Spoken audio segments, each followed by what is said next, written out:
Hey everyone, welcome back to Corporate Decoder, the place where we unlock the secrets hidden within those dusty corporate filings. Today we're diving into State Street's latest report, and let me tell you, it's not about magic tricks, but maybe some financial sleight of hand we need to watch out for. Before we start, if you appreciate getting straight insights from corporate documents, make sure you're subscribed. We also have a Discord community linked in the description below for deeper dives and discussions.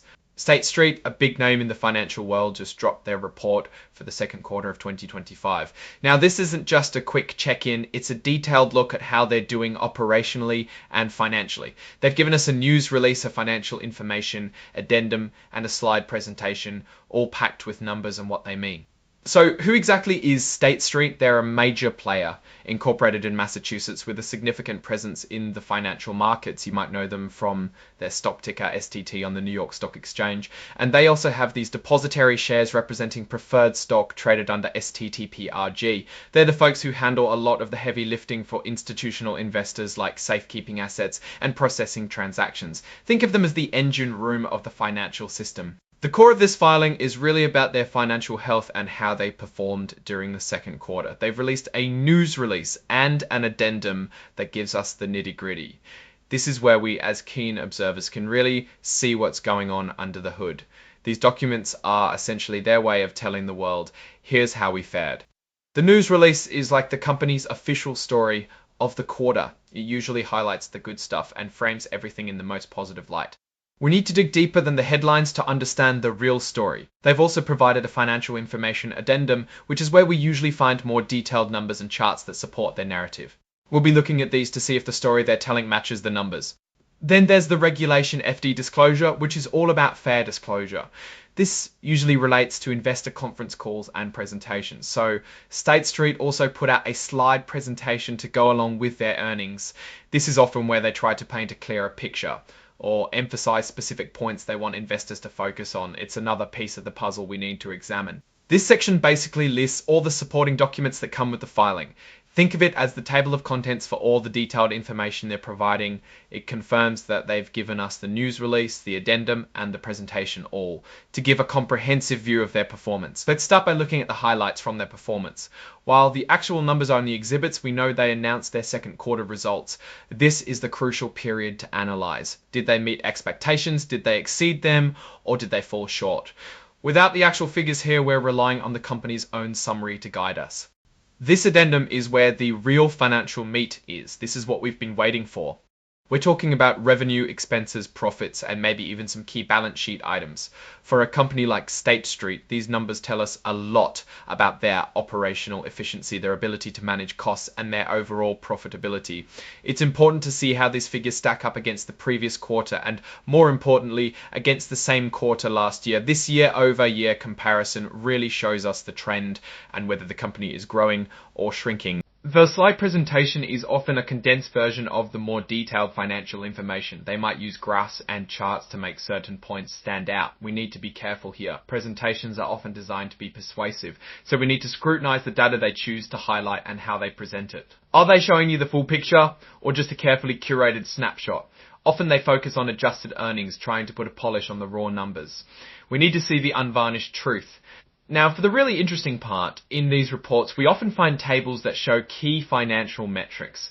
For State Street, a financial services giant, we want to see things like their revenue growth, how they're managing their expenses, and of course, their profitability. Let's imagine they've presented figures showing a slight increase in revenue, perhaps driven by higher asset servicing fees. But we also need to look at what's happening with their expenses. Are these increases in revenue accompanied by even larger increases in operating costs? That would be a red flag. Let's say, for example, the report shows that their revenue from asset servicing grew by 5%, which sounds good. But if their compensation and benefits expense grew by 7%, that's eating into their profits. Or if their provision for credit losses, which is money they set aside for potential bad loans, went up significantly, that suggests they're seeing more risk in their loan portfolio. These are the kinds of details that the glossy presentation might gloss over. We want to see if their net income is growing faster or slower than their revenue. If revenue is up but net income is flat or down, that tells a different story. Another area to watch is their investment management segment. Are they attracting new assets under management? Are they retaining existing clients? Growth here is crucial for long-term profitability. If their assets under management have stagnated or declined, it could mean they are losing ground to competitors. We might also see metrics related to their trading services is that a growing or shrinking part of their business. We also pay close attention to their regulatory capital. As a financial institution, maintaining strong capital buffers is essential for stability and investor confidence. If their capital ratios are barely meeting requirements, that's a sign of potential vulnerability. When we look at these numbers in context, we need to consider the broader economic environment. Are interest rates rising or falling? How is the stock market performing? These external factors can significantly impact a financial company like State Street. Competitors are also a big factor. Are they gaining market share from rivals, or are rivals like BlackRock or Vanguard eating into their business? Now let's consider the shareholders. State Street has common stock, and there are also preferred stocks, like their Series G preferred stock. For common shareholders, the key is earnings per share and dividends. Has State Street been consistently increasing its dividend, or did they hold it steady or even cut it? An increasing dividend often signals management's confidence in future earnings. The depositary shares for their Series G preferred stock are also important. These represent a specific class of ownership with its own set of rights, often including a fixed dividend. We want to see if State Street is meeting its obligations on these preferred shares. The overall story emerging from these filings is typically about growth efficiency and risk management. State Street makes its money by providing essential services to other financial institutions. So when we look at their results, we're essentially looking at how well they are serving their clients and how effectively they are managing their own operations. Looking at the overall financial health based on typical filings like this, we often see companies trying to show steady growth and managed expenses. But the devil is always in the details. Are the reported profits sustainable? Are they making smart investments for the future? Or are they just cutting costs to meet short-term targets? And finally, all this information is presented in a way that computers can read, called inline XBRL. This is meant to make the data more accessible for analysis, but it also means that the way the data is tagged and presented can influence how it's perceived. In my assessment of State Street, based on the kind of information typically found in these reports, the company is in a crucial position.